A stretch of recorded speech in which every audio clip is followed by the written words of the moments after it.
আসসালামু আলাইকুম এভরিওয়ান। চলে আস চলে আসলাম বৃষ্টির দিনে গরম গরম চিকেন পাস্তা আর গরম গরম মুচমুচে পাকোড়া নিয়ে।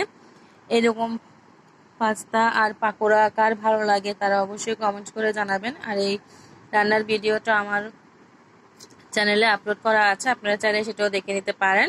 এই পাকোড়াটা খুবই মজার একটা পাকোড়া, আমাদের চট্টগ্রামে সবাই খুব পছন্দ করে। সন্ধ্যার দিকে নাস্তার আইটেম হিসেবে এই নুডলস, পাস্তা বা পাকোড়া এগুলো সবসময় থাকে।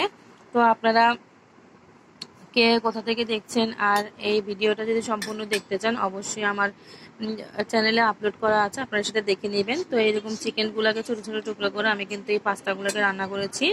এটা কিন্তু খুবই মজার একটা পাস্তা। এই রেসিপিটা আমার দেওয়া আছে, অবশ্যই আপনারা দেখে নেবেন। তো কেমন লেগেছে, কেমন লাগে বৃষ্টির দিন আপনাদের এগুলা খেতে কেমন লাগে অবশ্যই আপনারা আমাকে কমেন্ট করে জানাতে পারেন।